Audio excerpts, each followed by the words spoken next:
So this week we're going to talk about maybe the most important document in United States history, which is our Constitution. And the Constitution is a document that basically lays out what the laws of our country will be. Okay, the word Constitution actually means a written form of government, and so our United States Constitution gives details as to how our country should run. So we'll look at this in two parts with this PowerPoint, this YouTube video, and then I will also do another YouTube video for the second part of this PowerPoint. Each one will have a quiz that goes along with it. So the first thing that happens is, remember last week we learned about the Articles of Confederation during the critical period. After the American Revolution, the United States we're now our own country. And we have to figure out how to run a country. And to be honest, we just weren't very good at it. And that's why for the first 10 years of our young country, we have what's called the Articles of Confederation, which do a very, very poor job of keeping us, helping us to grow as a country. And the biggest weakness of the Articles of Confederation was that the central government or the national government was very weak. There was too much power with the states.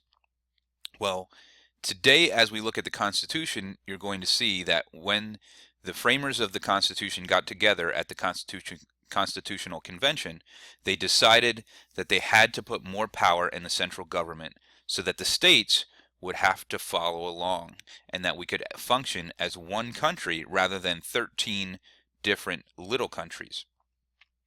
So in 1787, many delegates from each of the 13 states gathered at the Constitutional Convention. And when they first arrived there, the idea was that they were going to simply make modifications and changes to the Articles of Confederation and make them better. So the delegates met in Philadelphia at Independence Hall, the same place where the Declaration of Independence was written.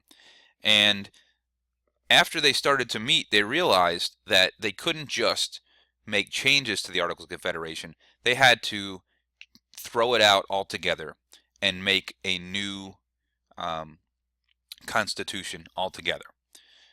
So there were many different thoughts as to how the Constitution should be made up. Some states, like the bigger states, wanted representatives in the new government to be based on the population of your state. So if you were a big state like Virginia or Pennsylvania, you wanted to have more representatives because you had more people living in your state. That seems fair. Well, the smaller states like Rhode Island and New Hampshire said that's not fair to us because if we don't have as many people living in our state, we don't get as much representation in the new government. So the first plan for the big states, we would call this the big state plan, was called the Virginia plan, the large state plan. And this had the idea that the central or the federal government would have a lot of power, which they knew they had to do, but members of the Congress would be chosen by the size of your state, the population. So the more people that lived in your state, the more delegates or the more Congress people you would get. Well, that didn't sit well with the small states, and the small states came up with a different plan. This was called the New Jersey plan. And the New Jersey plan also called for the federal government to have quite a bit of power. Okay, it would have some power, but each state would get the exact same number of delegates. So that means that New Jersey would get one delegate or whatever the number was, and so would Virginia and Pennsylvania and Rhode Island and New Hampshire and so on and so forth. And so the New Jersey plan said, this is called the small state plan because the New Jersey plan said that everyone should get the same amount of delegates no matter how many people live in their state. Well, neither one of the sides wanted to give in to the other, and so it was necessary to come up with a compromise. And the compromise that was reached was called the Great Compromise. And what it did was it created a system where you had two houses in Congress. You had a House of Representatives that was represented by the amount of people that lived in your state, and you also had a Senate, and the Senate was represented by every state got the same amount of delegates. And the fancy word for this is called bicameral. A bicameral Congress, which basically means there are two houses. There's a House of Representatives and there's a Senate. And this is the system that we still have today. There are 100 senators today, 2 from every single state. So even Alaska has 2 senators and California has 2 senators. In the House of Representatives, the representatives are based on the size of the population. So the state with the biggest population, California, has the most senators. I believe they have 54 senators. Representatives. They have 54 representatives. The state with the smallest population, like Hawaii and Alaska, they only have 2 representatives because their populations are so much smaller. There was one more compromise that was talked about during the Constitutional Convention, and it's important that we talk about this one as well. That other compromise that we're talking about is called the Three-Fifths Compromise. Southern states that relied on slavery, they wanted their slaves to count towards their population for representation in Congress. So they wanted their slaves to count as a whole person towards their representation. The northern states that did not count on slavery and did not have a lot of slaves, they did not want slaves to count towards the population for representation in Congress. The reason why was because they did not want the southern states to have more influence in Congress. And so in a very tragic irony, the southern states who looked at African Americans as property and not even as human beings wanted them to count as a full human being towards representation, which would give them more power in Congress, which would allow them to continue policies that would be in favor of slavery. And the northern states, who by this point in time are starting to outlaw slavery, the northern states who believe, many who believe slavery is not something that should be continued, they didn't want slaves to count as people at all in representation, because then they could have more power in the Congress and have laws that were against slavery. So it was a very sad situation, and what they came up with was called the Three-Fifths Compromise. And the Three-Fifths Compromise said that African American slaves would only count as 3/5 of a person when you added up the populations for representation in Congress. So you can see from the picture that this meant that white people would count as 1 person for 1 person, but 5 slaves would only count as 3 people towards representation.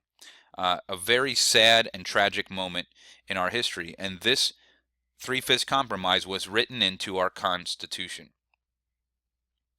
Well, there's a couple of important terms that we want to make sure that you know as we learn about the Constitution. So let's look at them. The first one is popular sovereignty. And popular sovereignty is the idea that political authority belongs to the people.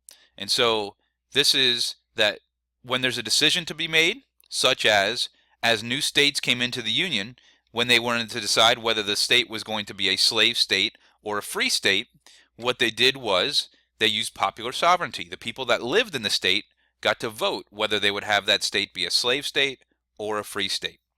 Another term that we need to know is federalism. Sometimes you'll hear me use the term federal government. And when I say federal government, I'm referring to the central government at the time we're talking about, would have been Philadelphia. And the federal government, or the term federalism, simply means the sharing of power between a central government and the states that make up a country. And this is what system we have today. We have federalism in place. The central government has power, but they share their power with the states of the country. Okay, and then finally, we have the term checks and balances. And checks and balances simply means that each of the 3 branches of government need to have certain powers and certain checks and balances put on them so they don't become too powerful. We're going to talk in a minute about the 3 branches of government that we have in the United States. And those 3 branches of government, they each have checks and balances put on them by the other 2 branches so that not one branch of government can become too powerful and become like a king, like we had with the British before we fought for our independence. So let's look at the three branches of government. So the three branches of government are the legislative branch, the executive branch, and the judicial branch. And let's take a look at what each one of these does. You can see on the picture at the bottom of the screen here that the legislative branch looks like this. This is what the U.S. Capitol building looks like in Washington, D.C. The executive branch is run out of the White House. That's this one in the middle. And the judicial branch is run from the Supreme Court. Also, all three of these are in Washington, D.C. today. Back in before George Washington and during George Washington's time as president, all three of these were in Philadelphia. So, the legislative branch. The job of the legislative branch is to make laws. This is our Congress that we talked about on the previous slides. We have 535 members of Congress, 100 senators, two from each of the 50 states, and then we have 435 representatives. That's our Congress, and that is the two branches of government that make our laws. Now, the executive branch, our second branch of government, their job is to enforce the laws. They run the government, make sure things run smoothly. So this is the president and the president's cabinet members. There are something like 15 different cabinet positions, and all of these different cabinet positions run different parts of our country and enforce laws. And then finally, we have the judicial branch, and the judicial branch's job is to decide whether or not laws are constitutional. And the judicial branch is in place because when someone challenges a law that's made in court and says, I don't believe that's constitutional, the Supreme Court needs to take that law and read the law and look at the law and compare that law to the Constitution. And if the two don't match up, then they rule the law as unconstitutional. Okay, so let's look at a couple of strengths of the Constitution as we wrap up today's video. Number one, most of the power was held by the national government. That's important. Number two, there were three branches of government. Number three, you had the legislative branch had many powers. Number four, you had the executive branch, which was led by the president. And number five, you have the judicial branch, which is to review the laws. And finally, number six is there's a firm system of checks and balances. The legislative branch has powers over the executive branch because the legislative branch can create the laws. The executive branch cannot. The executive branch has power over the legislative branch. If Congress passes a law, the president has the right to veto the law. Okay, and a veto means that he can strike the law down. The judicial branch has power over the other two branches because they can rule that a law is unconstitutional. So each one of these branches has different checks and balances that help keep them from becoming too powerful by themselves. Together, they make a great team for our country. So this is the end of part one, this first video from this PowerPoint. Go ahead and you can go back and check out the video if you want to again, or if you're ready, you can go ahead and take the quiz that accompanies the video.